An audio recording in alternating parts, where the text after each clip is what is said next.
We'll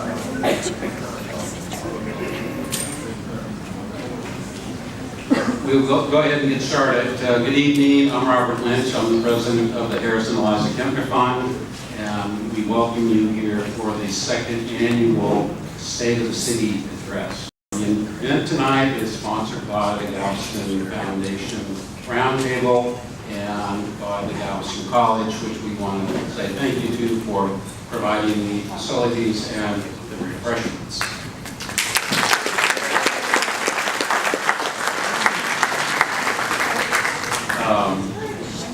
The foundation believes an informed citizen is better able to make an informed decision. And so that is why we're here tonight, so that you can hear what is going on in your community, ask questions, and hear the responses. And if you have any complaints, which I'm sure you don't, but in the back of the room, Betty Massey is here from the Mary Moody Northern Foundation. Ann Brazier is from the Kemper Fund, and Vivian Bernard is from the Moody Permanent Endowment. So on your seat there are paper and pencil for your questions, and throughout the conversation tonight, if you just raise those, they will swing by and pick those up. In a moment, our Honorable Mayor Jim Yarbrough and our City Manager Brian Maxwell will start the conversation, and we are allowing approximately 45 minutes for them to speak, which will give us about 15 minutes at the end for question and answers. Maureen Patton, our ever professional lady at the Grand, is here, who's going to moderate the question and answer session at the end. And just to tell you that the program tonight is being televised on Channel 16, and you can also go to the galvestontexas.gov and see it there as well. With that, I'm going to thank you again for coming, and I'm going to turn this over to Jim. I got it first. Can everybody hear me? Yes. Howdy. Thank you for having us tonight. I want to reiterate and thank the college again for having us. Again, a marvelous facility for this. I think an underutilized facility for our community. So I want to thank them. I also want us all just for a moment to think about our neighbors down in Florida and what they've been through this weekend. I can only imagine having that happen in your community, and if you would all please, as you leave tonight, keep them in your thoughts and prayers. That's a very tragic situation, and one on the national front. It's kind of scary what our world is coming to. I want to take a moment to recognize all our council people who came tonight to listen. I saw Councilmember McMorris, I believe, walk in. Councilmember Tarleton, I saw in the back.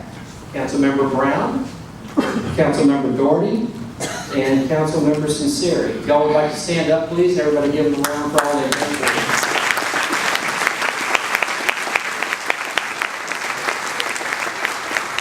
I don't think I missed anybody, but if I did, I apologize. If you come in, you'll catch them. Well, we started off, I've learned a lot from last year, and what I've learned is I'm going to be very brief with you this year. We've added some new members.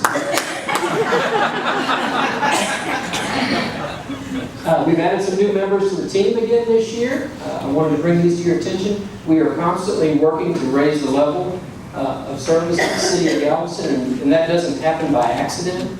It happens by hiring a good qualified team, and we think we have one of the best seated teams we've ever had here at the city.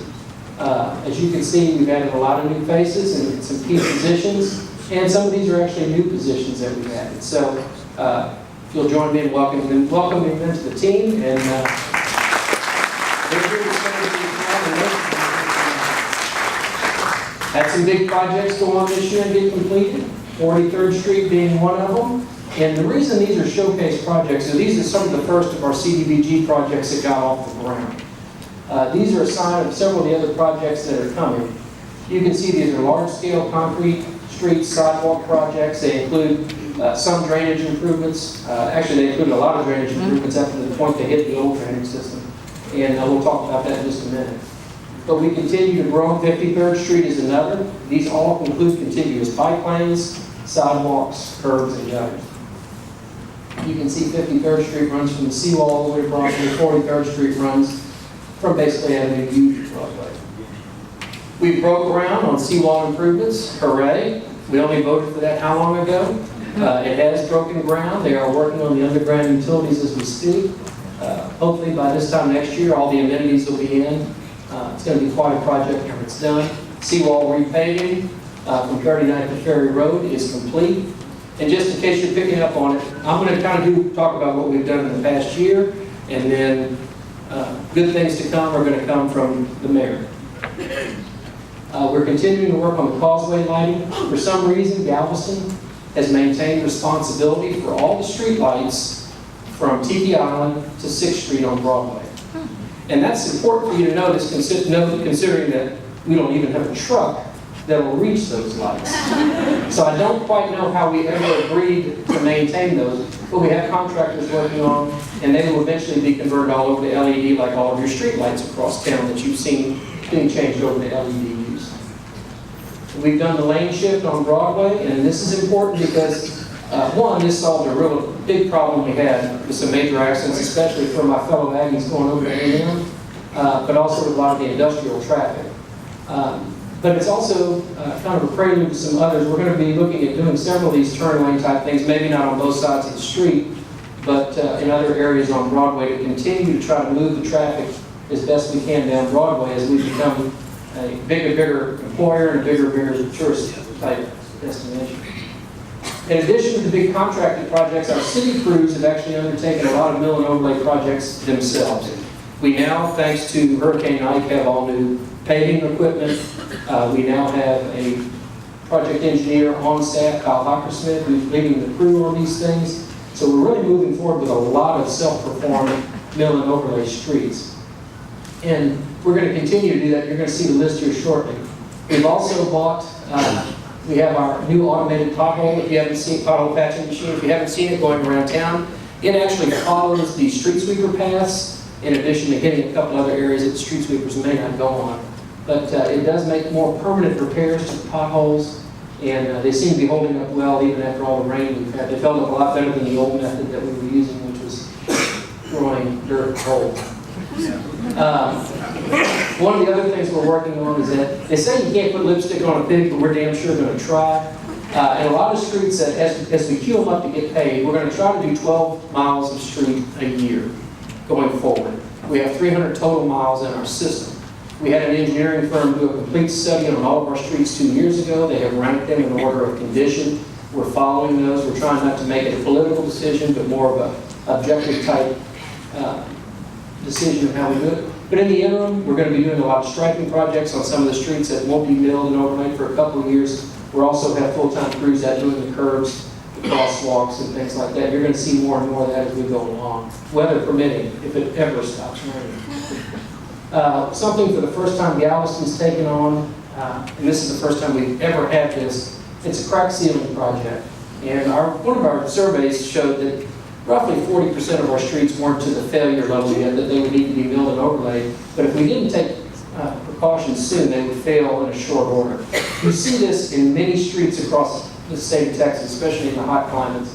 This is something that Kyle Hockersmith again has brought to us. We have this should add years of life to some of the streets that aren't quite ready to be milled and overlaid. So if you see the squiggly black lines, that is the crack sealing that we're doing on the streets. It's the first time Galveston's ever done this. They're going to town on the trolley project. This is a combination of a $1.9 million track rehabilitation project and some self-performance by city crews. We're realigning any track separation, and we're doing all the switches in preparation of bringing the trolley back in late 2017. And that is in Goodman years. He's the consultant, and his years seem to take longer than the average year. So we're saying 2017. We're going to continue to work towards getting the trolley. The cars are out to bid right now, the trolley cars themselves. They'll be the same cars, but they'll have all the mechanicals on them. They'll be much faster and more efficient, hopefully, by the time we're done. We've taken this past year to remodel all the remaining older fire stations out west. Fire Station 7 being one of them. And Fire Station 8, which is at Seibel. These are important for a couple of reasons. One, they really hadn't been touched since Hurricane Ike, if you can believe that. So they were long overdue for remodeling. But the other thing is that something that was accomplished this past year with the support of your council, and especially Councilmember Tarleton, is we have lowered our ISO rating across the island to a 2. What that means to you is that you should see reduced fire insurance rates across the island. Our goal is to get to a 1. We're really one ladder truck or an additional truck away from getting to a 1 that could mean even further substantial savings for you in the future. But we're very proud of our fire department, the work that they do now. Getting to a 2 is a great credit to our chief, and Charlie Olson, and their crew over there, Chief Wisco, Charlie Olson, and the fire department. We're continuing to march that way. You can see more remodeling work. Parks. We are embarking on some of the biggest park projects that we've had in Galveston in a long time. This is 53rd Street. This is the old government federal building that was on the corner of 53rd and S. It was given to the city for the sole purpose of park use. This is one of the concepts that's been presented to us for a triple diamond ball field there. You see Burnett in the middle. There'll be some work over here with some additional parking, some parks, walking trails and stuff for that area. Really upgrading this, not only for our local residents, but also as we move into more of a mode of sports tourism for the island, which we think will be a good area of growth for us. Same for Sandhill Crane. If you're not familiar with where Sandhill Crane Soccer Park is, it's out at what locals call Dead Man's Curve, basically 7 Mile Road. Right now, if you've ever had a child that played soccer, you've seen them in the fall when it starts getting dark, you'll see 8 teams practicing under one set of lights, and you wonder how we're ever competitive outside Galveston. But they do it. But we're going to work on this field and really expand its use and growth, get more lighted fields out there and more usable fields for the kids to use. These will all be probably IDC projects in the coming year. They're all under design right now. You've all seen the monument restoration and the relighting of the monument on Broadway. Charles Kenworthy, our new facilities director, took this on as a project along with Captain Gorman from the planning department. A very, very sizable project, but one that has paid huge dividends in my mind for what is actually the rebirth of Galveston. This monument says it all about us, and we've preserved it now to where we shouldn't have to touch it again for another 15 or 20 years, but we've also made sure that we've provided for its care going forward, so we don't have to wait quite as long. We've taken this on. You can see some of the final results, and it is lit at night now, so you can see it very clearly at night. We've also taken on redoing the World War II monument at 23rd and Broadway, did some landscaping. We have lit it as well to honor our veterans who are part of our history. We continue to work on neighborhood projects. These are the post office street decorative lights. You're going to see more and more of these going in across the city. These have been part of our neighborhood project program. It's been going on. I think a well-lit city is good, and it's also important that it's efficient, and we're working on that with LED conversions, and we've got several other neighborhoods up next. What I call the Coleman edition of the Office Point, Cedar Lawn, more in the East End, more downtown. So there's going to be much more of this coming to you very soon. Henley Green is completed downtown. This had funding from the city involved in it, along in a partnership with the Historic Foundation. A great addition to downtown. Downtowns are great, but they tend to be solid concrete. We're trying to break that up a little bit. We've got more plans along this line for downtown as well. We've done this along with some other pedestrian rest areas, and you'll see more of this downtown as well. This was in partnership with the Sealy Smith Foundation, of which Councilmember Doherty was part of before we started it. The Galveston Transit Terminal is complete. The buses are running out of it. Retail is moving into the first floor of it. We've redone all pedestrian signals on Broadway, with the exception of 4. And those are because the entire intersections are going to be replaced by TxDOT. It's kind of a funny little story. In Texas, if you're a city of more than 50,000, you maintain the traffic signals on TxDOT right away. If you drop below 50,000, TxDOT maintains them. Well, we dropped below 50, which means they kind of took our transit money, but they didn't take over our signals. But we're working with them now, and we've actually got a better relationship with TxDOT than we've had in a long time. And we've got 4 new signals coming in, 51st, I believe, 43rd, and a couple others going east on. They'll be completely new signals. But in addition to this, the city is undertaking it at the same time. We're going to be replacing all the signal heads, going LED signal heads with new backlight stops behind them so the sun doesn't glare in your eye. And we're also going to be adding lighted street signs up there that actually illuminate the name of the street, the crossing street that you get. You see that in a lot of cities, especially in a city where you have as many visitors here, you have as much cruise traffic coming to the island, people who haven't been to Galveston. We think it's important to have a better signage. So that's coming, hopefully, by the end of this year. The The signals were just turned on 81st Street, which is a big help in moving the traffic out of Moody Gardens. And this is a push that we're going to see across the island, trying to eliminate the old strung wire traffic lights that tend to get beat up pretty good in the bad weather. And we're going to go more to mass alarm systems around the city. They're a little more expensive, but they're much more durable and they last long for us. Who could go on without mentioning the trees? We've had a great partnership through the hotel occupancy tax to get these trees planted. And there's more good things to come on Broadway, but you can already see the difference on Broadway. Again, we continue to improve our parks, new playground equipment, new splash pads. This is at a Yarbrough Park, but you're going to see more of that coming. We have new systems at San Miguel for more systems, I think, at 80 Park. So, coming up. If you've been down 61st Street, the bridge is actually now up now, a pedestrian bridge, and they're going crazy on that project as well. Hard to believe it's our only public boat ramp that we have, free public boat ramp. And trust me, we're missing it by not having it in operation, but it's coming very soon. They're ahead of schedule on this project, and we're glad to have it finished. Rotary is a partner with this. There's going to be a pavilion there. We thank them for their participation as well. The main wastewater treatment plant, there's a whole lot of jokes I could tell you about that, but it's up and operational, and it's ready for Category 5 use. So it's ready to go.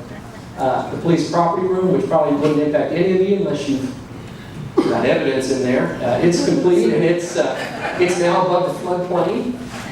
The downtown parking program, we've promised not to visit it again at council for some time, but it's up and running. It's actually working very well. The revenues are up. We're still majority pay by phone use, believe it or not, even with the pay kiosks in place. But so far, so good. And these new kiosks have a lot of function beyond just taking money from parking, and we'll be exploring that next year as well. The city, in partnership with the state, has assumed all the maintenance to the foot of the causeway on the right-of-way. In exchange for that, or in partnership with that, the state has installed some landscape, as you can see. And we're going to continue to maintain this. This is our gateway to the island. So we're going to continue to try to keep that looking a lot better than what it did. You can see how it looked before. You can see the level that we're trying to maintain it at now. And again, if it would just stop raining, we could probably keep it like that all the time. Along in part of our cleanup on the island, we did the vessel turning program. I know after Ike, we all got tired of seeing the boats cockeyed on the trailer sitting in front of people's houses. We offered this to the residents. We crushed and destroyed a lot of boats in an environmentally correct way. And so that was in partnership with the General Land Office. Working with the Park Board, we've got tons of beach renourishment projects. I got to tell you, I was one of the ones that every time we had bad weather, I thought the beach would be gone. West of 61st Street, but lo and behold, it is not. It's held up extraordinarily well. It looks beautiful. It's probably one of our most highest used beaches. Just got a new name, Babes Beach, and we're very proud of that. We thank the Park Board for their work on that. Some new facilities coming online. This one's completing design now. We're hoping to bid it out very soon. This will be the new central fire station downtown. It's going to be built on property right behind City Hall. This is going to replace the old building that's behind City Hall right now that, if you're a big fan of asbestos, it's there, but it doesn't match the neighborhood at all, and it's really in poor condition. It's really outlived its useful life. So this is going to be a big plus. This is being paid for by CDBG money. We also have another building at 28th and Market. I don't have pictures of it yet. It's not as far along. That will be our new public works facility. Those are the two occupants of the old building now. This is one of my projects that I'm most proud of. This is the 27th Street Corridor project. We completed design on this, or we're in the process of completing design on it right now, hopefully bidding it out very soon. This is what I hope is the blueprint as we go forward for our major north-south corridors in Galveston. You read in the paper that we're doing tourist transportation studies. We're doing our best to try to alleviate the traffic. We find that we're getting a lot of people moving to Galveston from Austin. And while I can't blame anybody for leaving Austin for a whole lot of reasons, I can tell you that the biggest reason they tell you is they love all the quirkiness and they love the ambiance of Austin, but they can't take the congestion.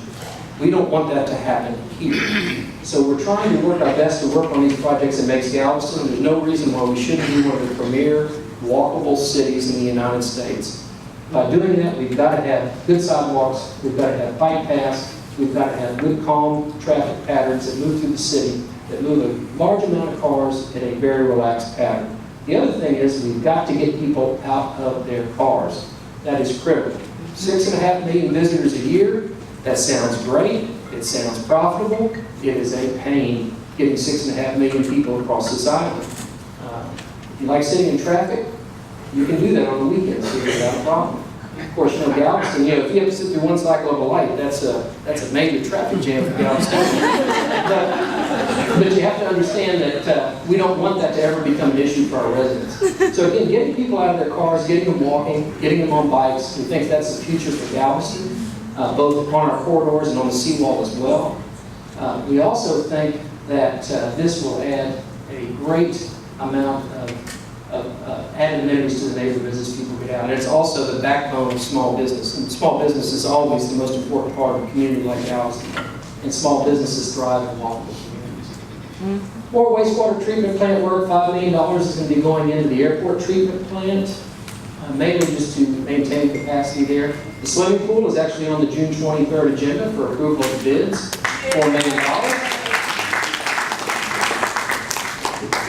And we are continuing to finalize our municipal setting district and everything else to get the old incinerator torn down. Much slower process because of the ground contamination on this site, but we feel confident that we're going to get this torn down here pretty quick. And then becomes the question of what we can do with the property. And we'll be wrestling with that with the council here very soon. There's certainly a lot of uses for the property, including some connector streets to 61st Street. But the main thing is we've got to get this eyesore down. This is another building that's long since kind of been neglected by the City of Galveston. I don't know if any of you even know where it's at. It's on the 30th, it's on 30th and Church. This was, just prior to Hurricane Ida, your main water pumping facility. It is a fabulous old building. With all the development north of Broadway, the feds want to actually put some money into this project to restore this building and make it functional as a part parcel to the north side of Broadway. So there's going to be some of that coming to you as well. In addition to these tanks, now a tank is a tank is a tank, but the two in the top left are historic tanks. So we're working with the state right now to probably restore one of those. One of them may be beyond, they're not in use by the way, but these other ones are in use. But we are going to be working with the state to maybe restore one and to possibly tear down another one to provide parking for that building. And then the others are going to be rehabbed so they can continue to be in use. And we continue to fortify the water system and the sewer system on the island to make sure that we don't have to stay off the island for 2 or 3 weeks after the next event. The island's never going to recover until we get home.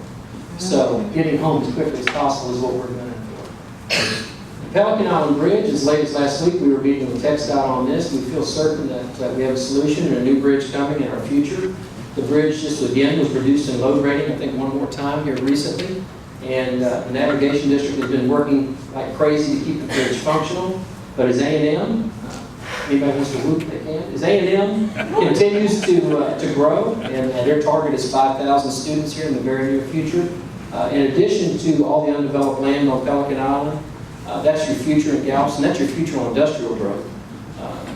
How nice would it be to have your industrial growth not sitting right outside your historic district, but maybe on a separate island away from where people actually are living. But we have a lot of growth potential on Pelican Island, and that's not going to occur until we get a bridge put in place over there. And so this is well on its way to being done. And I think TxDOT is finally on board with us, recognizing that need. I can never finish a presentation without sharing with you one of my favorites. Is I have really taken it on. I'm a big person. I think our image is what's important. And when people visit Galveston, when you live here, what you see is a product of what you experience in Galveston. If you walk into City Hall and it's a dump, if you see our trucks with the wheels falling off of it, if you see stop signs hanging on one screw, chances are those same folks are going to see that they're not going to treat our island very nice, either resident or visitor. It's kind of a reverse to the broken window theory that you always hear so much about. I'm big on having the fleet, everything looking good. We have been going through our fleet at a pretty rapid fashion, getting it up to speed.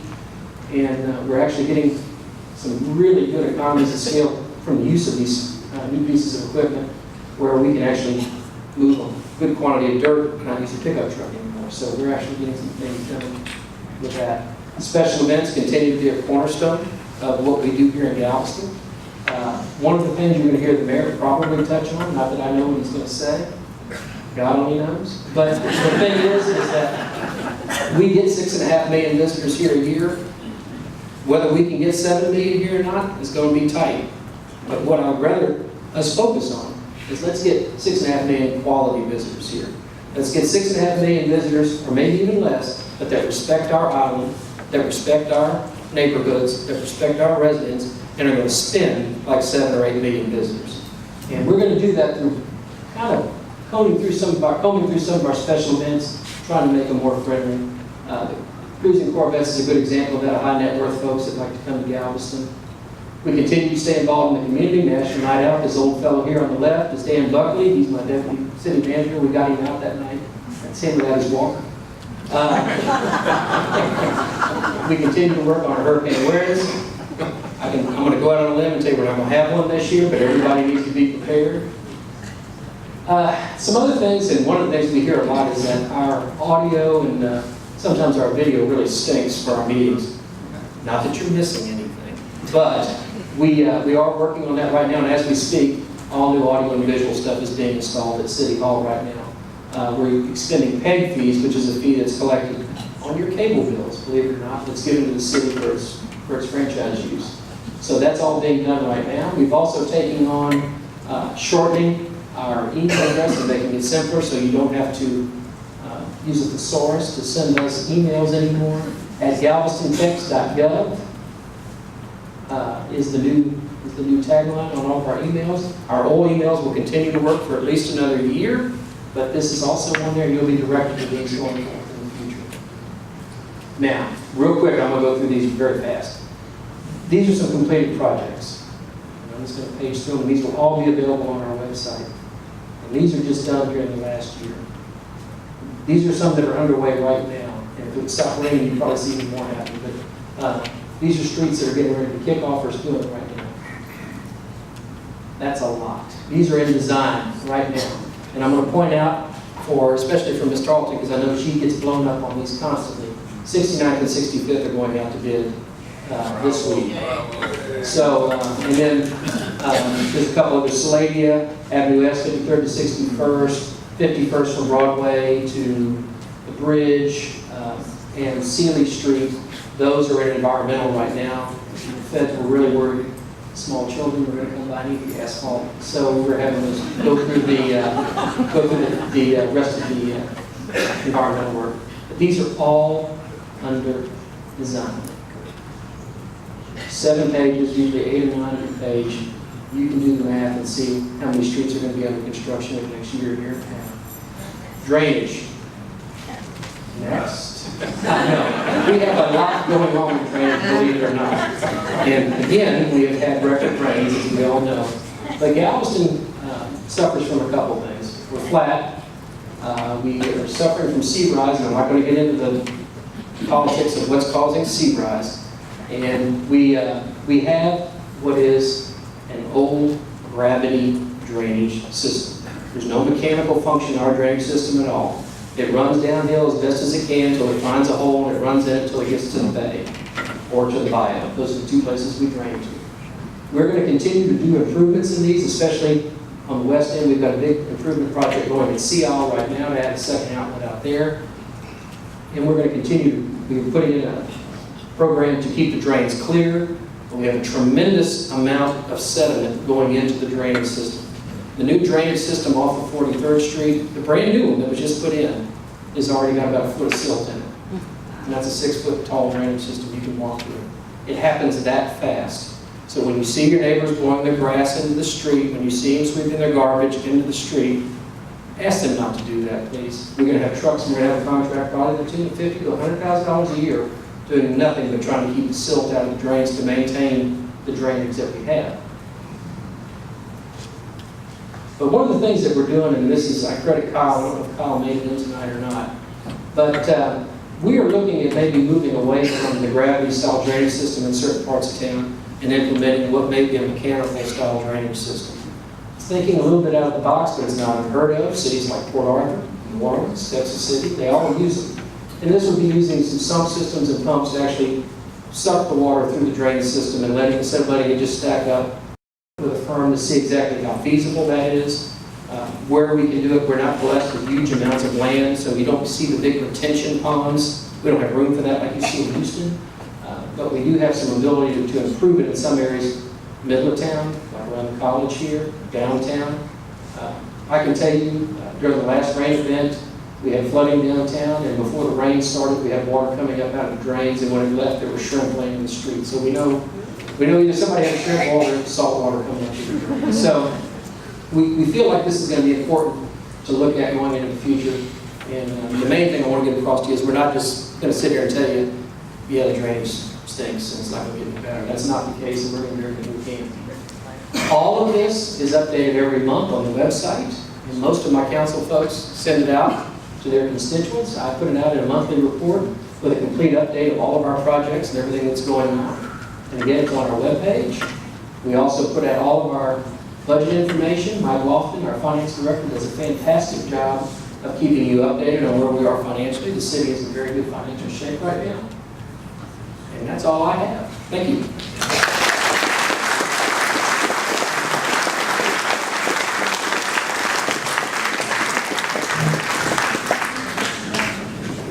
Am I hooked up here?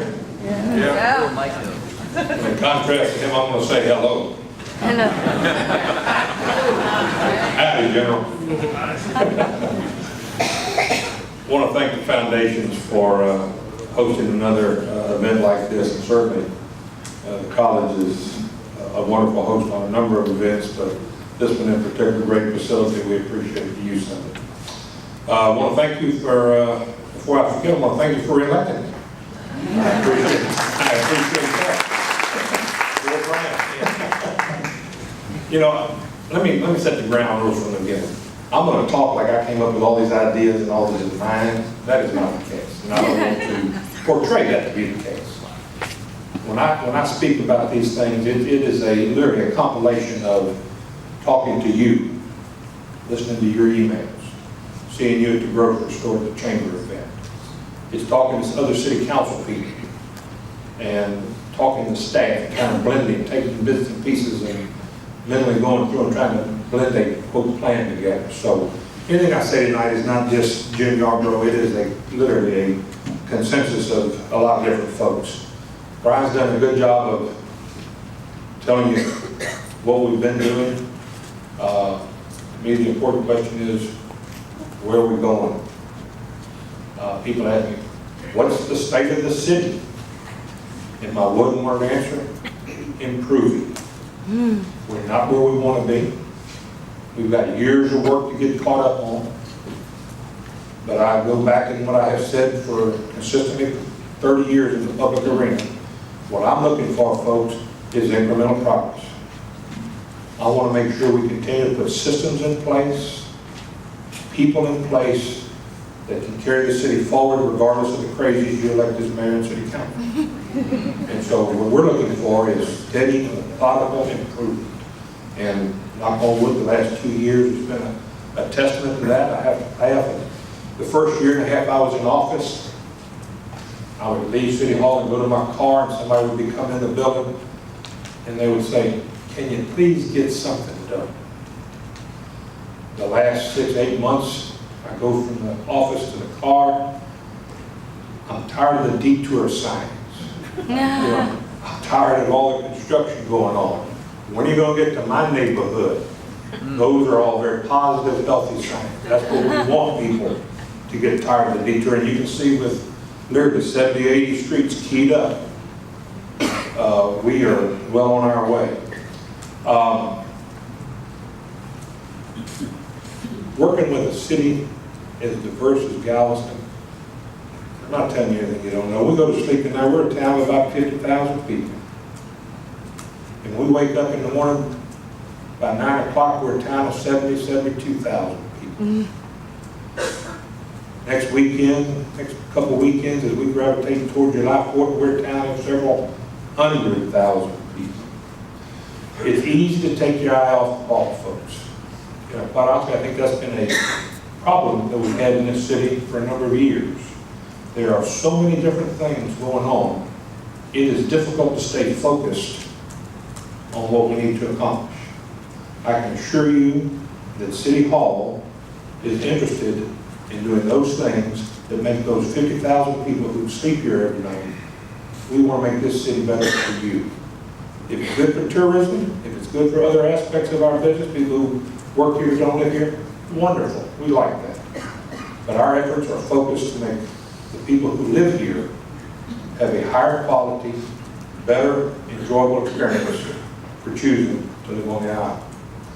Now, given the fact that it's Brian's job and his staff's job to keep all these plates running and all this other stuff going, to keep all these different diverse interests in line, I'm looking to do really 3 or 4 things over the next couple of years. Number one, we're going to get north of Broadway, west of 25th to be a shining star in this city. Now, you know,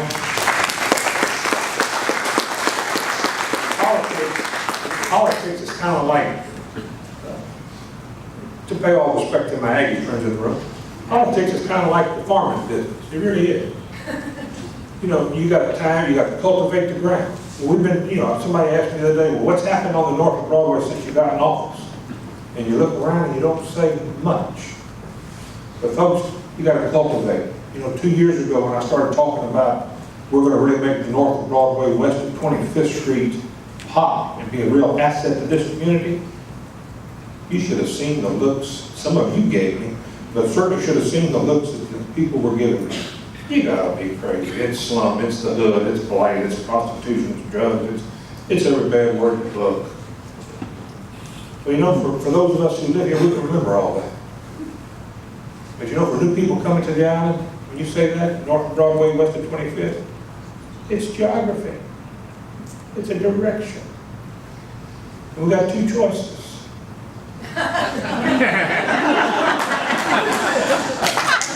we can do nothing, and I'm convinced if we do nothing, got that, Colonel? If we do nothing, it'll slip back to all those ugly descriptive adjectives we've all come to know. Or we can make it what we want. It's a blank slate over there. And so we've done the cultivating. We've planted the seeds. We've worked with local advocates. We've got buy-in on what we're doing. You saw a new fire station going up, what it's going to look like. It's being bid out. You're going to get a new public works building over on 30th and Market. You're going to get that old pump station on 30th and Ball, right behind Old Central, fixed up. You're going to see sidewalks and street lights. We're going to extend downtown from 25th Street over to 29th Street. And in my mind, I break the North Broadway into 3 seconds. 25th to 33rd, 33rd to 53rd, 53rd to 61st. You're going to see Oleander homes sold here shortly. Housing Authority is moving through that process. It'll be a competitive bid, market rate, all those things, but there's some real action over there and interest over there. Both of those will provide services and jobs to all of us. The city investing in these facilities in this part of town, it's not just building a $10 million building, folks. It's bringing 200 or 300 people to work over there, to drive and work 8 to 5 type work. When you do that, you need another restaurant. Maybe Sunflower will expand further west. You know, we need other little repair shops and other things that supply services to people who are working in there. We're going to create a vibrant working area. We've got a lot of empty property over there that we can bundle up. We're working with Jeff Sosa and Economic Development Group to figure out how we can bundle up. We need a grocery store in the middle of town. 6th Street to 57th Street is too far. You put a big grocery store in the middle of town, I guarantee people south of Broadway will go north of Broadway to a grocery shop. So He knows groceries. I do know groceries. Full court press, and you're going to see the fruits. When we get that fire station built, we get that new public works built, that annex comes off City Hall. It's a post-Carla architect in an area where we're supposed to be proud of our history in our downtown. You saw the building, what it looks like. It's going to look like it fits. It looks like it ought to have been here 100 years ago. But it's going to be modern and something we can be proud of. Second thing we're going to do, we're going to put a full court press on downtown Galveston. Folks, you can't look up an economic success or a community that's revitalized itself anywhere in the country. The one common theme of all these cities who've done that, they brought the downtown back. And again, and my definition of downtown is 19th to 29th Broadway to Harborside. We've got one new public restroom in the transit center. We need more. The Strand has a lot of publicity because of its name and its history and all those things. We need to make sure people understand that there's mechanic, market, post office, church. We're going to have some outdoor art that'll bring people. We're working with the Arts Commission now to upgrade one of the streets on that list, two of the streets on that day, 22nd Street, Post Office Street. We're going to repave it. We're going to work with the C.D. Smith Foundation. They're building, they're on 2200 Market, it's the center of downtown. That southern area, which is no longer a main entry into the building, that is a perfect venue for events in that plaza and that front porch stage. There's a lot of things we can do. We're working with American National and a developer who's going to redo the medical arts building over on 20th and Mechanic. Possibly build another sister building on 20th and Church, 20th and Market. We're going to build a parking garage behind them. Help on parking. When we do that, Anacoke will work with the city, plan to work with the city, all their little surface lots around behind the Opera House and all around. We may be able to create green space and event venues throughout downtown. We can have multiple things going and spread the gospel, so to speak. We're going to put full court press with downtown. On areas on Harborside Drive, where the cruise ship business looks. If there are buildings that look ratty and you're looking at the back end of an old 1900, 1800 something building, wouldn't it be nice to have murals like the Opera House does on the north side of their building? Something that kind of jazzes it up to make it look like we're prideful of what we do and what we have here. We're going to be working to make sure that happens. Again, part of what we're going to do the next 2 years is, and I see a couple of our people here, Galveston will not fully thrive until that port is fully thriving. We need that port. Tourism is great and it provides jobs for a certain dollar amount. The port provides the higher paying jobs. It is a critical point and part of our economics here. For us to be fully successful, our port has to be strong. You're asking the port, they have to eat what they make. They have no tax support. They get very limited support from outside their own revenue.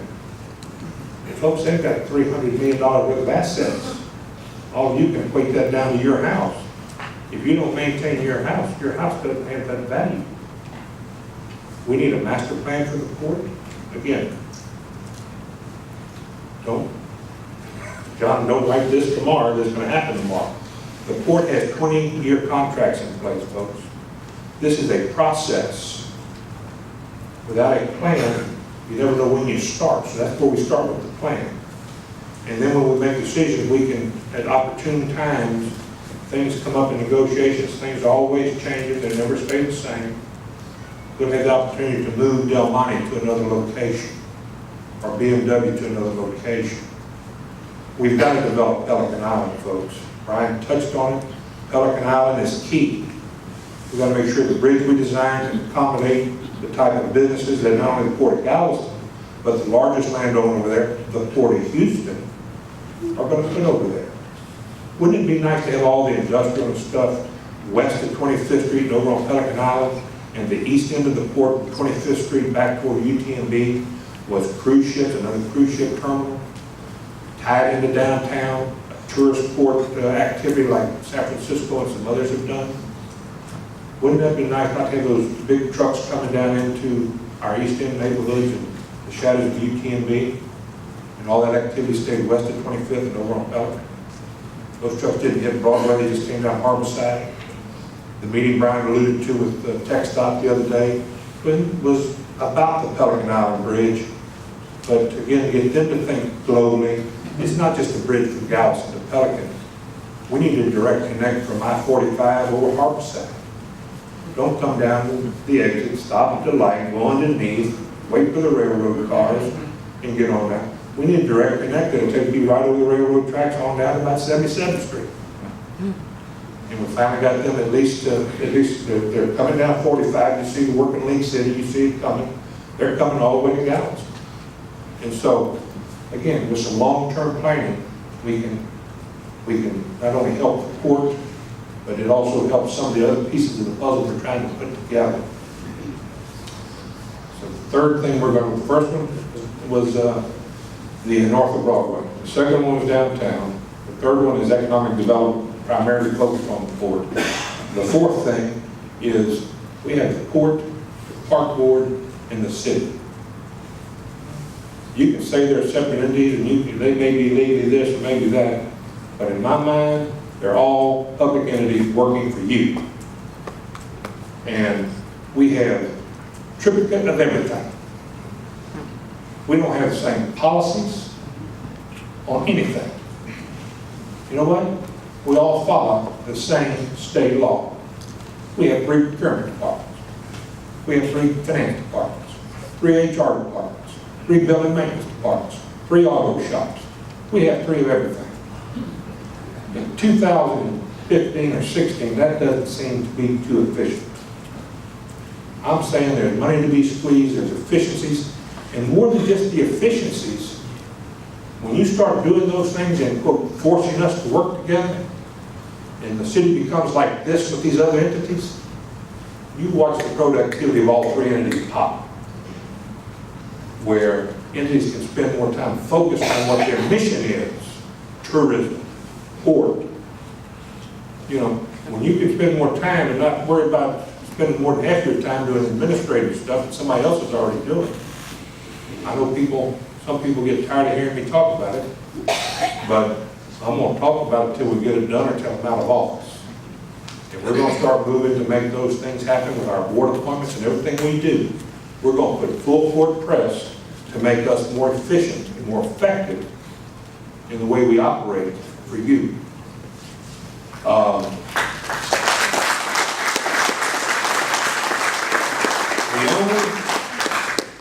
And I don't want to paint just the rosiest pictures, and we've got lots of little snags we got to deal with every day. The only financial snag, folks, our values are going up, aren't they? Our tax values. Everybody get those notices. Well, City Council last 2 years have cut rates. We're probably going to cut rates again this year. I'm not sure we're cutting them enough, but we're cutting them down to try to keep a lid on that. As we expand our tax base and stuff, that will help us continue to lower our rate. The biggest financial issue this city faces from a negative perspective are 3 broke pension plans. I look out, we've got a police plan, we've got a fire plan, we've got all the rest of the employee plans. All of our defined benefit plans. Dinosaurs. You know, do y'all know the City of Galveston doesn't control those plans? We can't just go say we're going to change the plan, change the benefits, do whatever to make it healthy and long-term viable. Those pension boards, and those pension boards have the majority of employees, either fire, police, or employees on those boards. So it's negotiations, it's give and take. It's not just easy to go in there and dictate what you're going to do. We need to gravitate toward, like almost all other cities in the state of Texas, to TMRS, Texas Municipal Retirement System, state system. Time you want to work in San Antonio, you want to work in Galveston, your time's benefits change with you. Right now, that's an impediment for us, is people don't want to come work here as much because they spent the last 15 years in San Antonio, and they'd like to retire in their last 5 years being here on one of the beaches of Galveston, but the retirement doesn't match. So we lose out on good quality because our system is. We have solvable problems. It will take a steady, focused attack on those problems to make sure that we get the benefits that are longevity, because those people have worked hard for the City of Galveston. They deserve a retirement. And we will methodically work through the issues. We will probably pick off the employee part first, and we'll be working with the fire and police through their negotiations with their pension boards to get those involved. But we keep your eye on that one. That's probably the only snare, a big financial snare that I see that the city needs to do. Wrapping up, last year We talked about wanting to have Galveston proud. Be proud of who we are, not what we're not. Folks, I'm telling you, you can sense it around town. Everywhere I go, you can just feel that pride in Galveston building back up. Just in the swagger and the confidence of what they're talking about, the conversations you hear people discussing. Again, it'll never be as good as we want. We'll always strive to continue to bring another person on the train with us. But the pride that we've talked about is real. You're making it happen. And it's like anything else, people want to be associated with a winner. You know, they like to be on the winning team. And when you get people feeling good, when you, the residents, begin to get confidence in City Hall, that they can walk and chew gum, they can exercise common sense every once in a while. When you get those basics of confidence back in City Hall and you get better feeling about your city, man, tourists pick up on it, visitors pick up on it, people who work here but don't live here, all of a sudden the snowball rolls and all of a sudden all the things we've talked about begin to come into play. I have to do two things. One is lead by example, and that's what the city's trying to do. I've often laughed over these many years. The city wants to come write me a nasty letter because I got grass that's too much high on one of my rent houses, and I drive by their facility and it looks like a third world country. You know, I've been called lots of things in 30 years of politics. I haven't been called a hypocrite. And so we're getting the cities act together where we can hold ourselves to a higher standard. That's what's been lacking in this town, folks. We've let the bar drop so far down. If you can walk and chew gum, you've been a success. You know, that's a sad commentary. That's where we come from. We're beginning to raise that bar. And so what you can do, if you don't run the city directly, indirectly you do through your elected officials, but if you've got a business, if you've got a home, just like Brian said, don't put your grass clippings in the curb. Don't call the city when your drain stopped up at the end of the street because all your grass clippings and tree debris is piling down in the gutter down there at the storm drain. Do that, you watch. If you take a little bit of pride in what you do, you fix up your house a little bit, your business a little bit, you watch that spread. Folks, I don't have a real job. My wife won't let me stay at home, so I got to get out of the house. But I don't have a real job that keeps me confined to a desk. So I spend probably 3 or 4 hours a day, much to Brian's consternation. Thanks, Carol. Appreciate it. Riding the streets. Ride the streets. Go someplace you normally don't. You go down to O&E and Broadway and Q and 39th. Go to those streets that you don't travel much. You'll be surprised what's going on. Every block has something going on that's positive and it catches fire. So number one, lead by example. Number two, put yourself in my shoes. Put yourself in my shoes. You're the mayor. What would you do?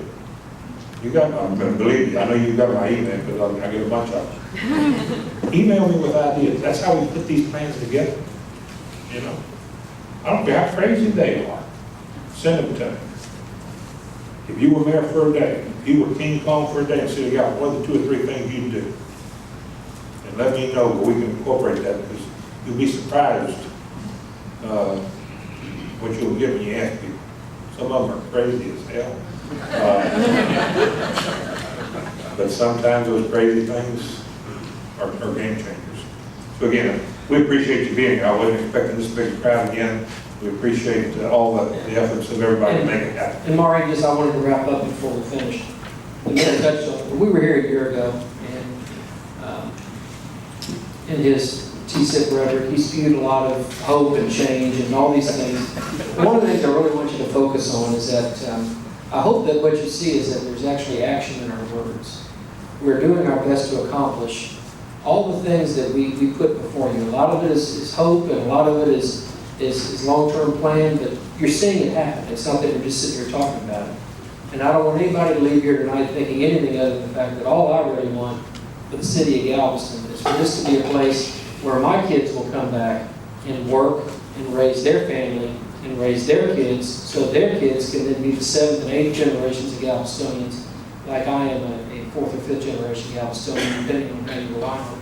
That is the only measure of success that matters. And so we appreciate your support in making those things happen. Thank you.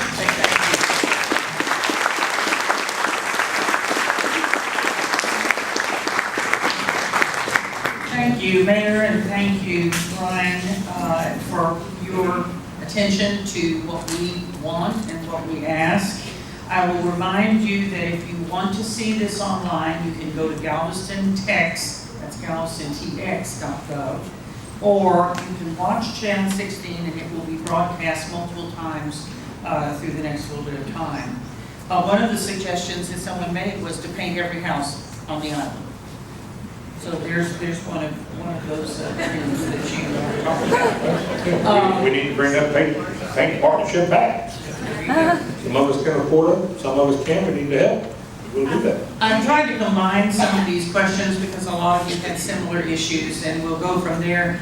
There was a considerable outpouring of concerns about drainage, and you talked at some length about that. People have said flooding is more frequent. Someone said their mother has flooded at least 6 times just in September. Someone asked about the streets around 29th and Church anytime it rains. Someone else mentioned about throwing trash everywhere.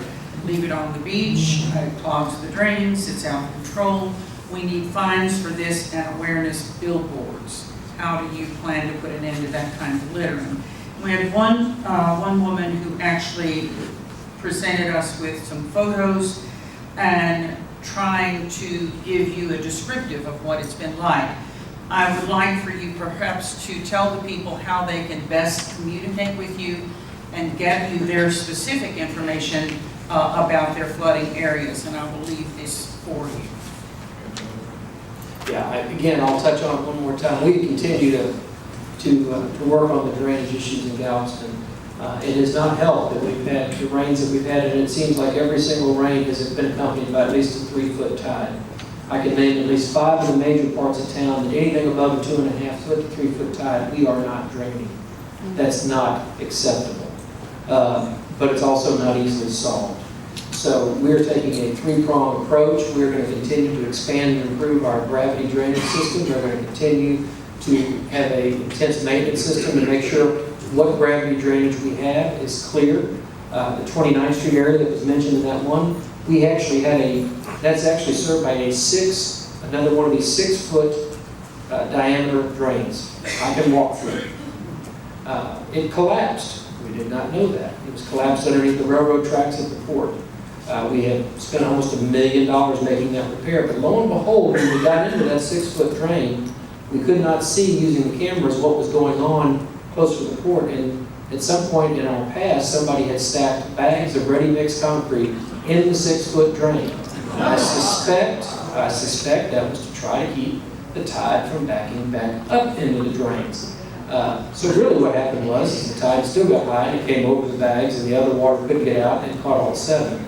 I noticed in the heavy rains the other day that area, while it did not drain perfectly, it drained much better with the 5-foot of cement bags, not even the 6-foot drain.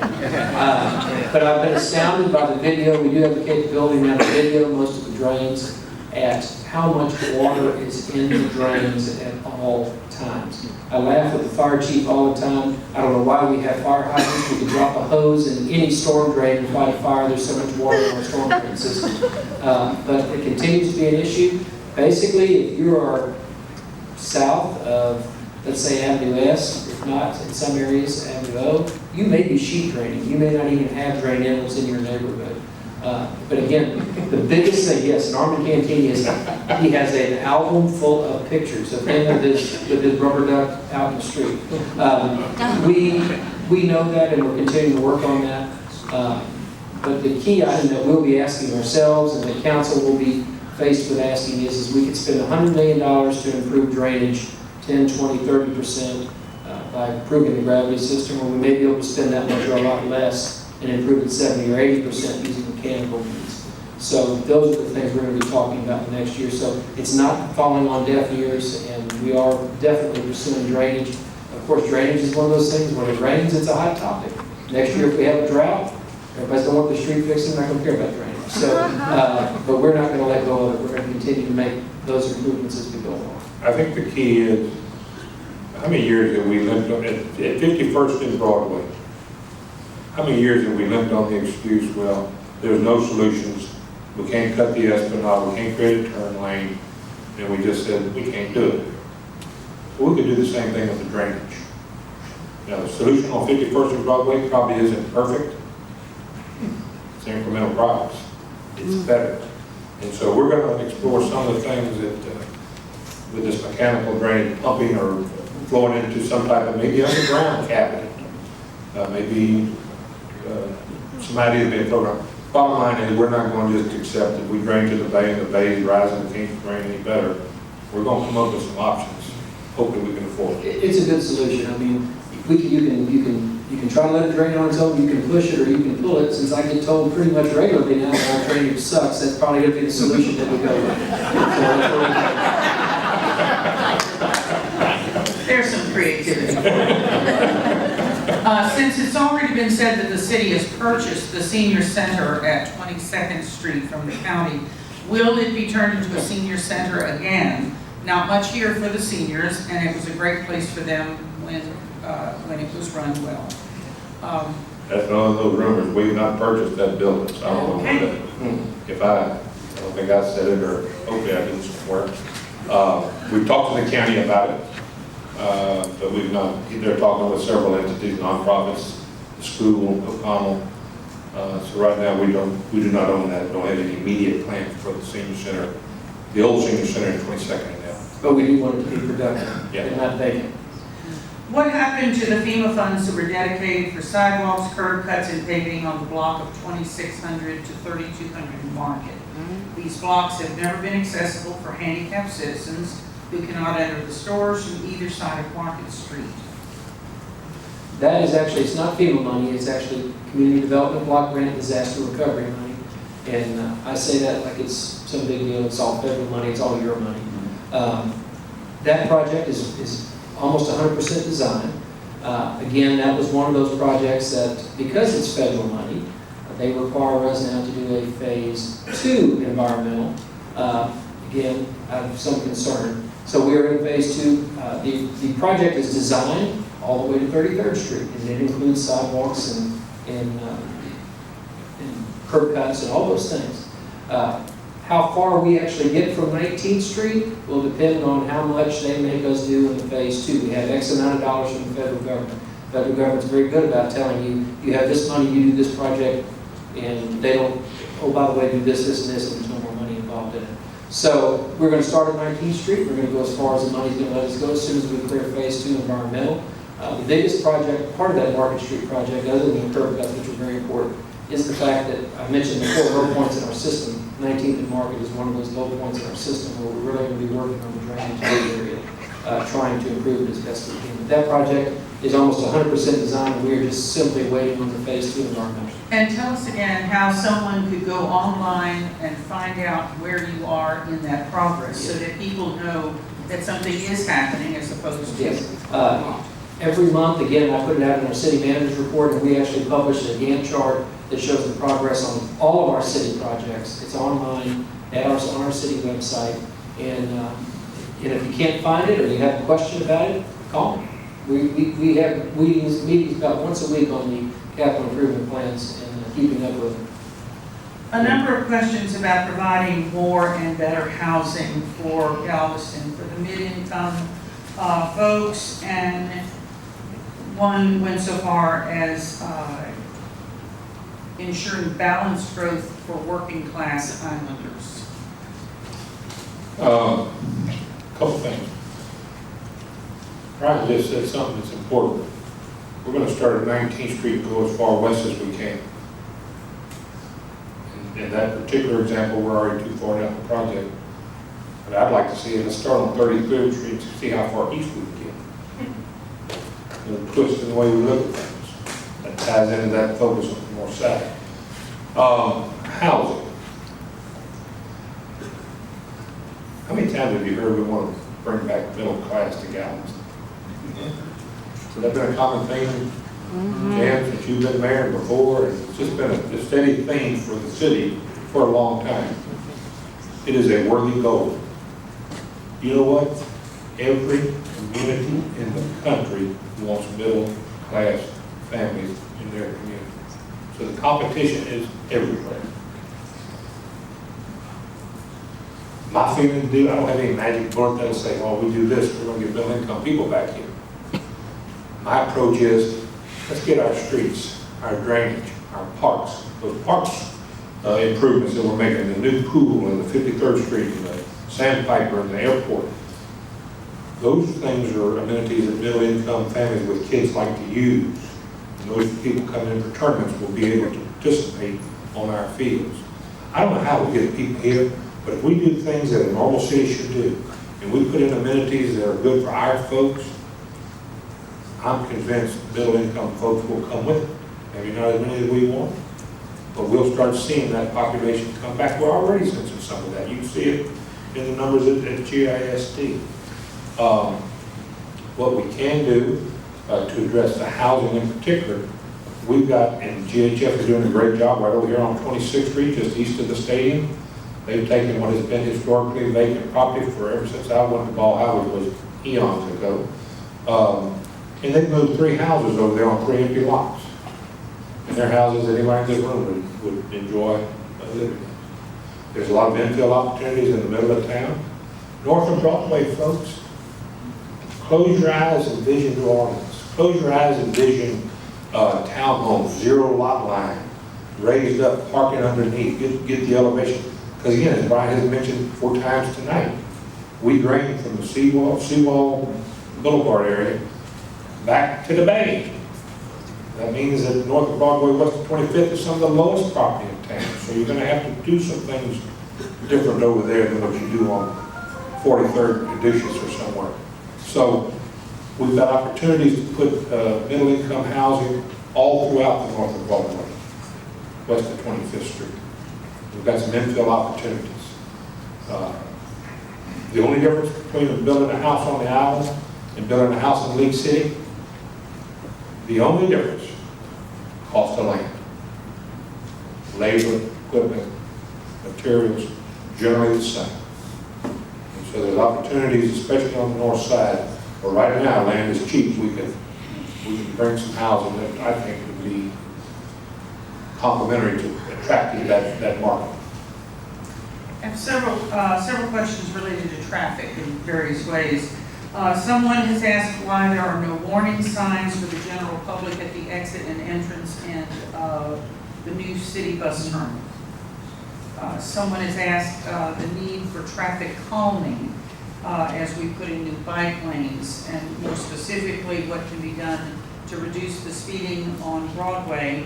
And it says traffic calming the speed bumps on Broadway.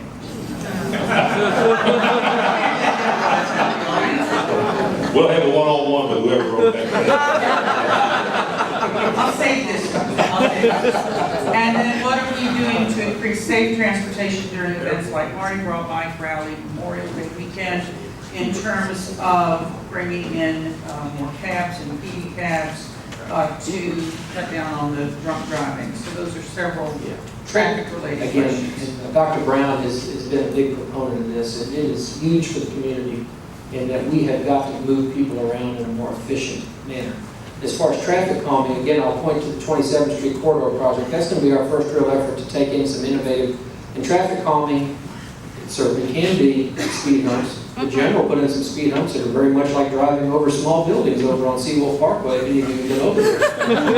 I don't know if they calm the traffic, but they don't calm your coffee in the car, that's for sure. But I can assure you that we're going to be working on some projects that have some innovative traffic calming techniques. These are things that you'll see in other cities. We refer to them as bulb outs at the corner. They provide landscaped areas where the traffic comes in, it doesn't block the lanes, but it calms the traffic down. In your mind, it slows you down. These are techniques that TxDOT uses all over the state. They work, form, and function with bike lanes and with walking paths and trails. Let me explain the bulb outs. You know what he's talking about? The bulb outs, you get to the, envision 27th Street, right there, that first line, Avenue N, right there by the stadium. Okay, right now it's a big 2-lane, parking on both sides, full bore, right? Well, in this corridor project, you're gonna come out, you're gonna have what we call bulb outs. You're gonna have little things that restrict the lanes. So all of a sudden, you mentally slow down and you physically slow down because you don't have this wide open area. You've got room for 2 cars, but it's not like it's just real wide open where you can swerve, so you slow down. It also allows your pedestrians to walk out on those little peninsulas. And so when they do cross the street, it's a shorter cross. You're not crossing along 2 full lanes, 2 full parking lanes to get to the other side. You're crossing from bulb out to bulb out here. So that's a calming, that's a traffic calming technique. Very much, and a good example of it, that may not have been realized when they did it, but when you look at what they did out here at 39th Street and Q, when you can insert a small esplanade, when you do things like that, it calms and slows the traffic. It doesn't work for everybody, but then again, speed humps don't work for everybody. Sometimes speed humps just let you catch a lot of air with your car. But they do work, and these are the type of techniques we're using, because the other thing is, and you're going to see it hopefully on the seawall as well, so it doesn't look like you're playing a bad game of Frogger trying to get from one side of the seawall to the other to go to the beach. The same thing needs to be there. You need, as TxDOT calls it, a safe landing zone. We don't like to call it that. We like to call it more traffic calming and more, and we're trying to do the same thing on Harborside for the cruise terminals as well. These are techniques that work. They require a little bit of planning, they require a lot of maintenance, but they do work, and they're much healthier for the community than speed humps, which tend to really restrict the drainage even further. Someone also asked about additional signage at the 51st Street with the cuts that the turning lanes. Is there going to be additional signage other than just watching the road and seeing where you have to move into another lane? There's signage east and west of that intersection, but we'll certainly look at it. If there's more needed, we'll put it there. All of these traffic issues are an integrated puzzle. You can't do one without the other. They're all freestanding. They work a little better, but you don't get much synergy. Folks, as we speak here tonight, we don't have enough parking spaces or availability in this town to service what we do in this town. UTMB, Heidi, all you East End neighborhooders, UTMB getting ready to add. I park in the driveway all the time. Anybody look, 14th Church is a nice spot there. Hey, one thing I've learned over the years, I mess with a lot of people, but I don't mess with that. UTMB getting ready to add more students, more faculty, and they don't have enough spaces now. We're bringing more people downtown, we've got more tourists, we don't have enough spaces. Obviously, that's why we're real excited about anything that goes vertical. Wouldn't it be nice to have, and I know that we've talked about it, wouldn't it be nice to have a parking garage on port property that serviced cruise ship business? Which made it easy and convenient for those people to come in and get right off and into the terminal and not have the shuttle system, not have all those little surface lots north of Broadway. Wouldn't it be nice to have some vertical parking close to the Seawall Boulevard where we could eliminate parking on the south side of Seawall Boulevard, where we could see the Gulf of Mexico every day? It all ties together. Wouldn't it be nice to have a place to leave at least one of your cars when you have to evacuate, so you don't have 2 cars hot on the highways when you evacuate the island? And part of the success about getting people out of their car and walking and bicycling and stuff in the public transit issue, we got to be a hell of a lot better on public transit than we are today. Mm-hmm. You know, we have got to have public transit. I put it like going to Disneyland or Schlitterbahn in New Braunfels. You can't stand on the corner 2 minutes without seeing that rickety old bus in New Braunfels picking you up and taking you to the next park. It has got to be consistent. It's got to be available. You've got to be able to park downtown in one of those garages and have the trolley or the rubber tail trolley take you to the seawall. And if you forgot your sunglasses or your ball cap, you got to be comfortable. You jump back on the trolley, get to your car and back with your family in 10 or 15 minutes. put all the pieces together. And some of those new faces you saw on that, are new people in Island Transit to help us upgrade and take it to another level. We've got a good base system to work from, better than most cities. We just got to raise the expectations and raise the productivity and tie some pieces into a pretty good hub. And so we're going to wrestle with it. We need to get people not just using 61st Street. And I know those on 53rd and 43rd aren't going to really appreciate it. But those nice new concrete streets are alternatives just to everybody going down 61st Street to get in and out of town on weekends. And 27th Street, there's another opportunity, 25th Street. It all ties together. We're trying to peel them off as fast as we can, but we certainly acknowledge that traffic is at some of them, especially on the weekends. You brought up new faces. I think this relates to something like that. Code enforcement is one of the most important functions of city government. What can be done to give staff the funds and direction to enforce codes, particularly the lighting code, but everything, all codes. Code enforcement's a big deal, and we're going to be addressing it this year's budget. We lost a very good employee this past year, Rick Vasquez, who was our planning director. He left to go to Garland, Texas, primarily, although I would take the job for the money they offered him, but they also offered him to get back into his old pension plan. But one of the things Rick was working towards, and we're going to take it to the next level as we interview the next couple of weeks, is we're going to be focusing our planning department as we've completed our LDRs now, really focusing on the building department and the code enforcement area. These are two areas that continue to need improvement in my mind. We've got very good people there. Catherine will tell you that she's been up in the department for a while. I don't think we have enough of them, and I don't necessarily think we've got the policies and procedures in place to make it work. From the building side, I never want to hear the word no come out of our building department again. I want to hear them say, let me try to help you accomplish what you'd like to do. That needs to be the answer from our building department. In code enforcement, I want to go from a reactive code enforcement division, which is what we have now. They primarily respond to complaints. I want them to go to a proactive system where they're patrolling the streets much like the police officers are. And I also want to cross-train other city departments. We deploy 700 employees across the city every day. Those are 1,400 eyes, if I'm doing my math correctly. We should be able to identify code enforcement issues and get them reported back so we can handle it. Those are going to be goals and objectives for the next planning director, and we're hoping to really step that up in the coming year, and I think that's going to be a reality. Two things. Just heard Brian say he didn't want the planning department to say no. Don't anybody leave here thinking we're going to just be letting anything and everything go on in this town.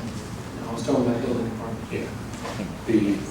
The issue with the building department and the planning department, we need to show people how they can do it according to our rules. Absolutely. If they choose they don't want to play by our rules, that's okay. Go to League City. So it's kind of like a bank. You know, when I was in the banking business, I could make every loan that came in front of me. Now, people may not be able to meet the standards that the bank set, like if it was bad credit and really a bad deal, if you want to put 40% down, yeah, we can do it. So you got to show people how they can do it. If they can meet your standards, wonderful. How many of you have read the Galveston Daily News, even when Eva Taylor was there, about people complaining about the city's permitting department? Huh? How many of you read that? Huh? Do you remember those days? How many of those articles you've seen lately? That's a testament to Catherine and Rick and all the people in our planning department, city council for wrestling with, you hear Brian mention the word LDR, land development regulations. We redid those in 2015, I think it was. They hadn't been upgraded since the 1990s, so that's only 25 years. You know, you think things might get changed before then. Couldn't get a collective effort, but it's staff and qualified people making the system work. And now we've got the building department side, the code enforcement side. That's an area that Brian selects a new planning director.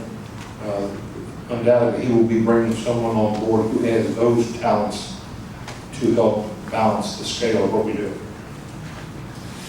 This is more of a philosophy budget question. When is the city going to put conservation of our natural resources as a line item on the city's budget? And what steps need to be taken to make this happen? Is Brenda here? That's usually a Brenda question.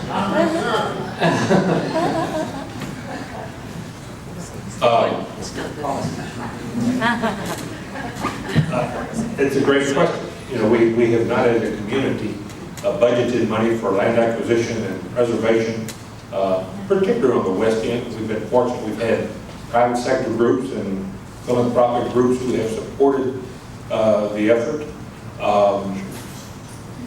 Matter of fact, I've got a meeting with some folks on this very topic to understand what they think the city can do in this arena, to see if it's something we might be able to accommodate.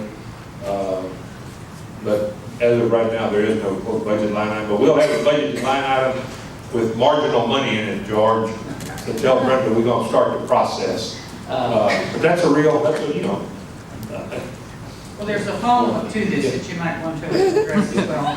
Why is clean water and or fresh organic produce not a top priority in a loving city? Why is the minimum wage so low? And we want pure, clean, filtered tap water or distilled. If we build an island distillery, it will create more jobs. I haven't grown up in Galveston. I've kind of got used to water you can chew. But I agree, those are important things. And I can tell you, as important as getting clean water here is getting water at all. It's going to be an issue that faces not only Galveston, but all the southern region of Texas and along the coast, and actually inland. Again, you can, I hate to say this considering all the drainage companies, we've been blessed with a lot of rain. The reservoirs are full, the Brazos is running strong. However, we continue to struggle with having enough water to supply our needs going forward. So water at all levels, be it pure drinking water or just water in general, are going to continue to be issues. And the good news and the bad news is I think there's solutions out there, but the bad news is going to be water is quickly becoming one of the most valuable and volatile commodities that a municipality deals with. It used to be we'd have to worry about the price of gas and how that's going to impact our budget. Now we cringe just getting the call from the Gulf Coast Water Authorities what's going to happen with our water. So stay tuned for that, but water will continue to be an issue. A couple of things on water to answer the question. We don't drain to the beach anymore, which we used to on the west end, trying to not bring pollutants and other issues back into the beach system. I mean, you got your water bill, you thought it was real high this year. Okay, well, that plays into the conservation issue.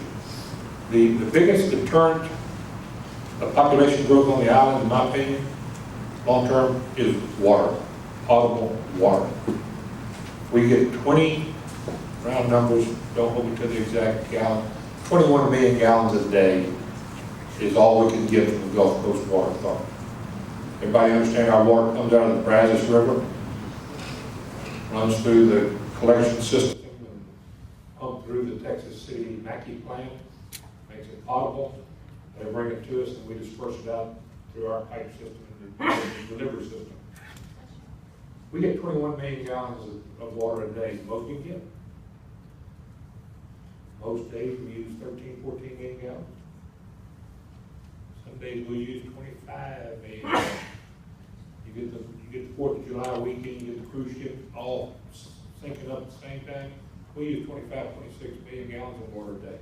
It comes out of your reservoir system, these tanks that we build and store with water. It blades them down, we fill them up all night, trying to get water and pressure back to all your houses when you wake up the next morning to move on to work. So availability of water is a big deal. Ryan's done a good job. We have water wells in Santa Fe that the city owns. We have permits that take 8 million gallons a day out of there. We're the only customer of the Gulf Coast Water Authority that can actually contribute water to their system. Our water out of the wells have to go to the Mackey plant to be treated and then come to us. We're trying to leverage that asset. How can we use that asset to help us? But your water rates went up for multiple reasons, two of which, one is our cost of water from the water authority went up 35%, and we're expecting another round of that. And two, we realigned the way we do our water to try to provide conservation. So the commercial payer, the landscape water, the extra meter you have for your landscape and your pool, you're paying a premium for that water. To try to get your attention to help you conserve that water. It's beginning to work. It's too early to tell it, and then even through a year yet. So water is a big long-term issue.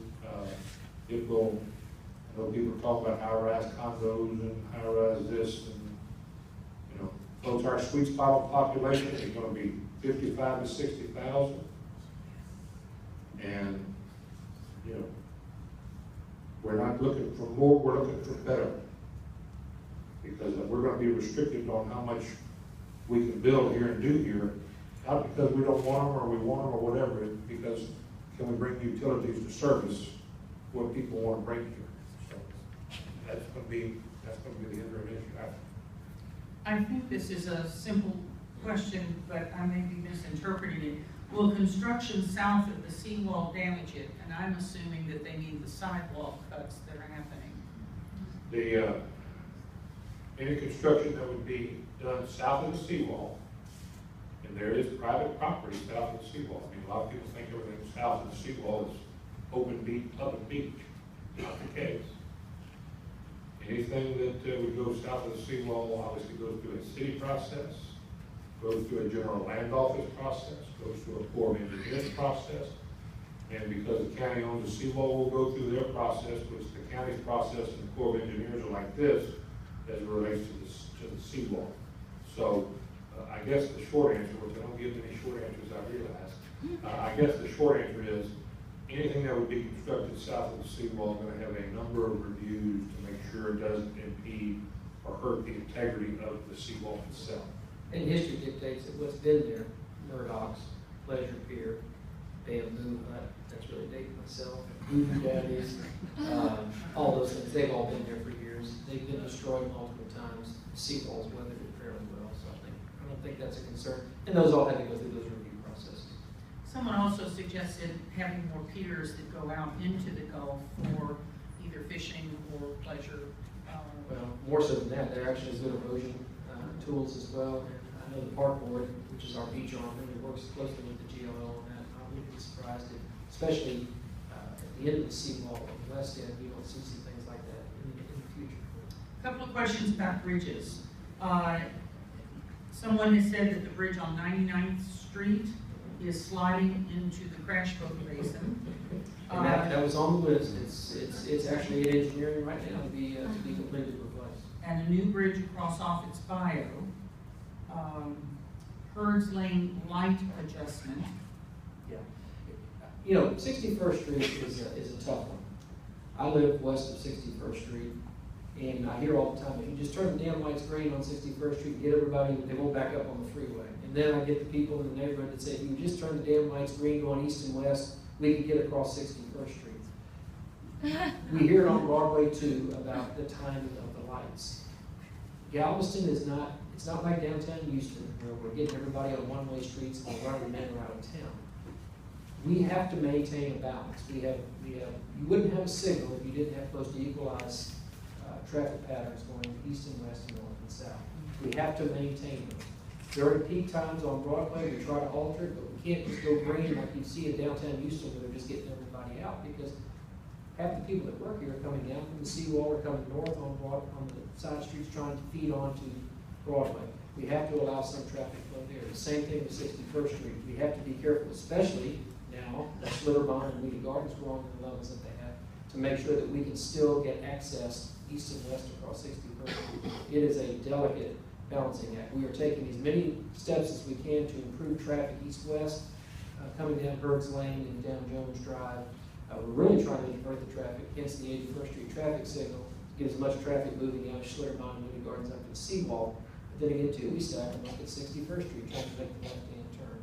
We're working, we talked with TxDOT about that just the other day, is how we get these cars on and off. Of course, then again, too, if we do a really good job of getting the cars off the island after a busy weekend, I'm gonna get calls from businesses that say, you ran everybody out, and nobody had a chance to eat, nobody had a chance to shop. You know, so there's always a balance, but we do hear you on those things. Two things on those bridges. Everybody probably not familiar with the bridge on 99th Street goes over the little Sitters Bayou past the golf course. That bridge is in engineering, probably should go out to bid and be under construction, probably in the fall of this year. That bridge is being paid. And some people have done a real good job in this town of making tax increment reinvestment zone TERSs the worst thing since the devil. Well, the airport TERS is paying for that bridge. The airport TERS paid for those park improvements in Seibel Park. There are a lot of good things that come out of those reinvestment zones. And so, bottom line is, the new bridge is going in across Sidner's there at 99th Street in the fall of 16. We, in my opinion, have missed the opportunity to ever have a second crossing over Alton's Bayou or the west end. Would be nice. But I just think with TxDOT's money situation and the umpteen priorities that they have, the environmental and all the issues that would go into building a second crossing over Offitz or further west, other than just bringing them across the causeway, that pun, no pun intended, but that ship has sailed. I don't think we'll see that. We're not, as a city, not pursuing it because the time we have pursued it, there is absolutely zero interest at our funding partners level. Parking question. Consistent parking rules in residential neighborhoods. It's very confusing on a block-by-block basis. Is there a chance for parking passes similar to seawall passes for downtown? So parking in neighborhoods, parking downtown. Well, let's start by the neighborhoods. I would like to eliminate all the parking restrictions in the neighborhoods to make them easier for everybody because they are a nightmare. And we have tried to accommodate certain neighborhoods in certain ways. Some want residential parking only, some want 2 hour with a residential sticker, some want, they are all over the board. We just cleaned them up near UTMB. We're going to continue to march through our ordinances on that. Eventually, Galveston is going to have to get a hold of parking as a whole. The city handles parking, the port handles parking, UTMB handles parking, the park board handles parking, and they're all handled differently. So we need to really circle the wagons on how we handle that. As far as the downtown parking pass, the whole purpose of downtown paid parking is to create turnover. It was done to request of the downtown businesses. The passes to feed the turnover mission of the paid parking downtown.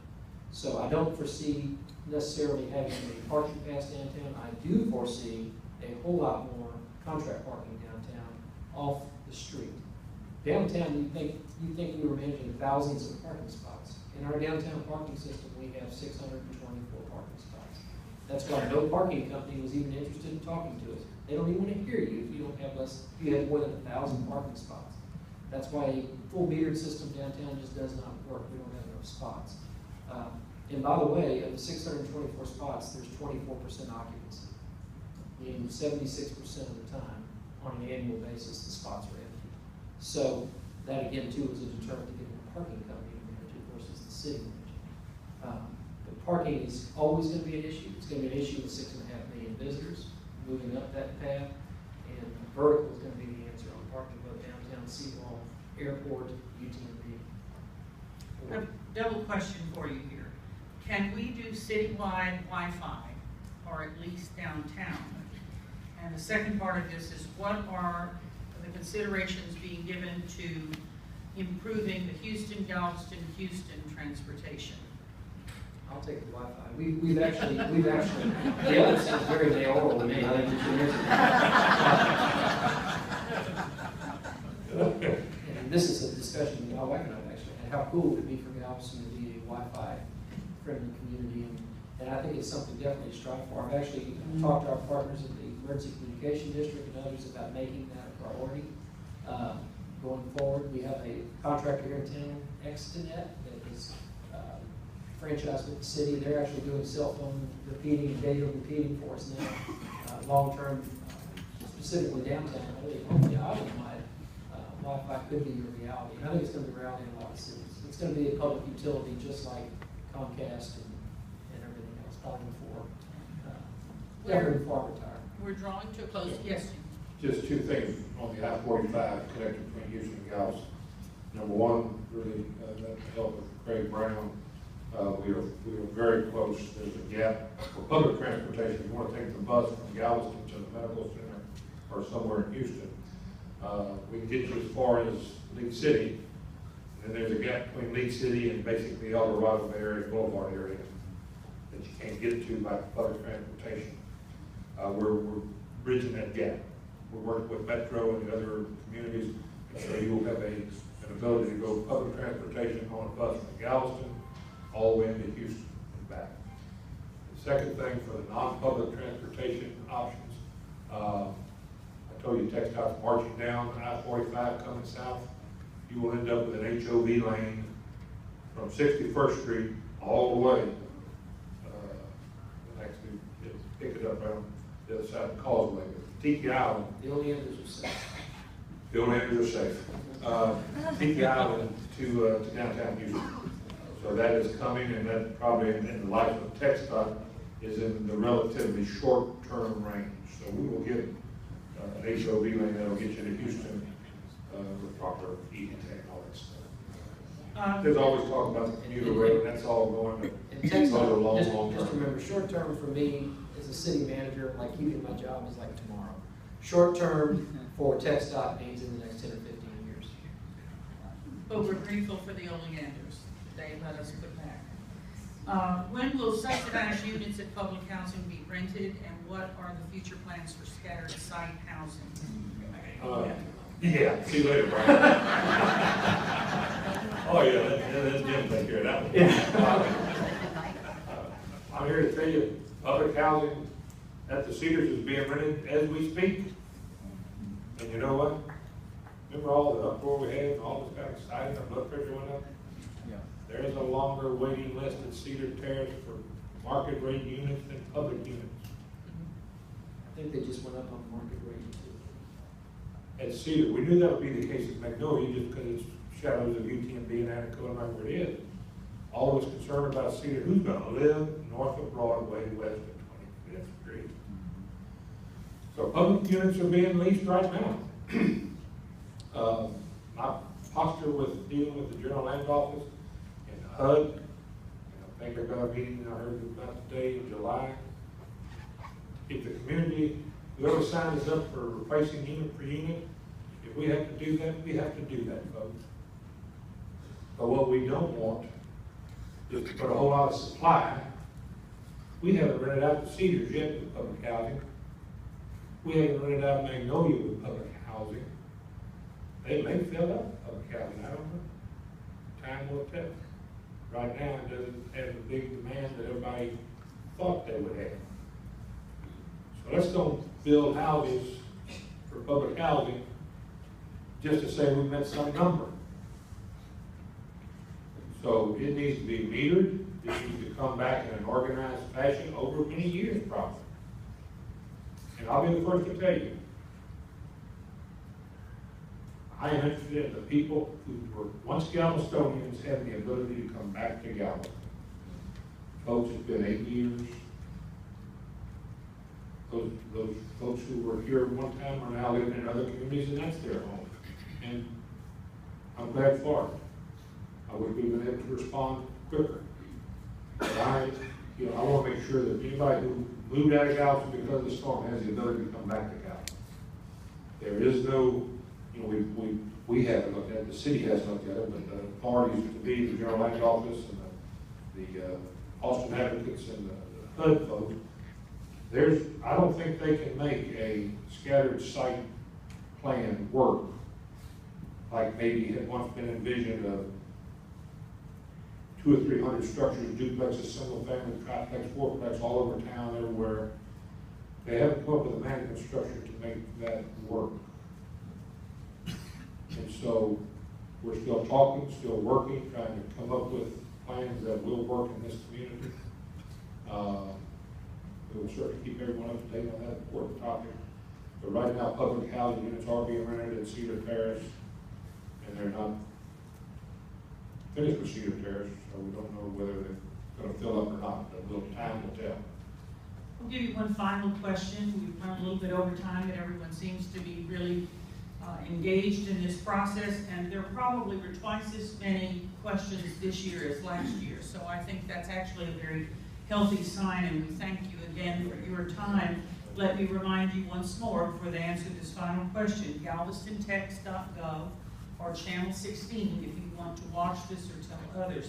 We got to almost all of the questions in some fashion or another. And any that don't get answered, we'll get them, and we'll get them back out, and we'll get them out through our media sources so we get answers to your questions. We'll work with the Daily News So on their one- site and our site. Yeah. So one final question that has to do with Where's curbside recycling and recycling at major events and decorative and beautification, signage, lighting, grounds, and all the I'll rest. take the Sort of put recycling, those together. You take the decorative sign.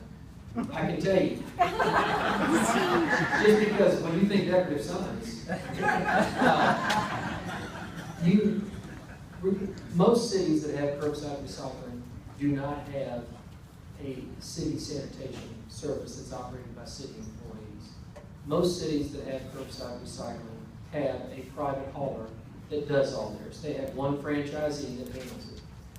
The City of Galveston, on the commercial side, allows any hauler to come to Galveston.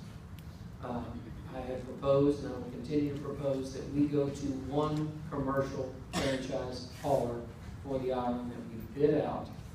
And included in that bid, they would be for the exclusivity of that, they would have to provide some type of curbside recycling for us on the island.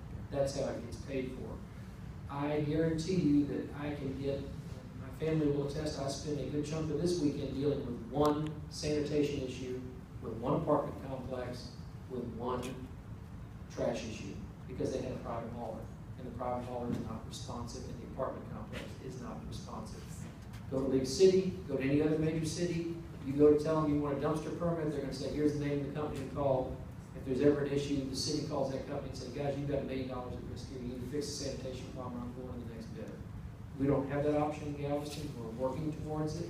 We probably won't get there overnight, we will probably narrow our private haulers. And as we narrow them, we will increase the quality of them. And then as we do that and narrow it down, I think curbside recycling will eventually be a reality. It is available right now through a private group. Galveston Urban Ministries will pick up curbside recycling at your home for a fee. We partner with them for the recycling center by not charging them anything to use the recycling center. Of course, the recycling center continues to expand in function of what we take. And hopefully with the removal of the incinerator, we'll be expanding the recycling center as well for that. So in anticipation of curbside recycling. Not going to happen tomorrow, but I see it probably within the next 5 years without a doubt.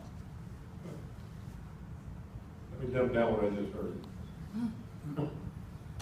We collect our own garbage in the city, right? Staff. Recycling is a loser, it costs money. You don't make money out of it. But these cities who have it, they have a hauler. Public waste management, one of the big boys. Well, they make those big boys throw in curbside recycling as a loser in their rate structure of having them as the exclusive hauler or picker-upper for that city. We don't have that because we pick up our own. So And we're not proposing, residential will always be, and it's in our charter, it will always be our city garbage men. They do a fantastic job. It's the commercial side. About decorative lighting and landscaping, and is there anything we can do about the large parking lots that are all concrete? yes, we're working, all these fronts, folks. You get ready to get a new welcome to Galveston sign on 59th and Broadway, right by the post office. For two reasons. One, we want to let people know we welcome them, and two, we want to hide the post office because they don't maintain their property. You're going to continue to see us. We are having one-on-one conversations with the electrical company there on 56th and Broadway that has the cyclone fence and the barbed wire on it. Not the most welcoming view coming into town. You know, we've got two choices there. You can slam the court, you're against this, you're blah, blah, blah. Or we put the carrot out there and negotiate and work together. We're trying that approach first. You're going to see downtown, quite honestly. I'm tired of getting complaints about gas lights downtown that don't work and getting people complaining that it smells like gas. We need to convert those gas lights to the electric, and we need to extend it not only on the Strand, but all the way back to Church Street, 19th Street to 29th Street. So you're going to see, and we've got downtown parking money. If I have a vote, it will stay to supplement the downtown improvements. Hotel, motel tax, hot tax money, I think, can be used to help supplement and do some improvements downtown. The aesthetics of the island are very important to the current council and the current management team. It is a first impression. No question in my mind. We look better today than we did this time last year. I'll dare say we look better next year than we do this year. Incremental progress. It is a high priority. We're going to do the public side. We're going to encourage by policy and other things the private sector side.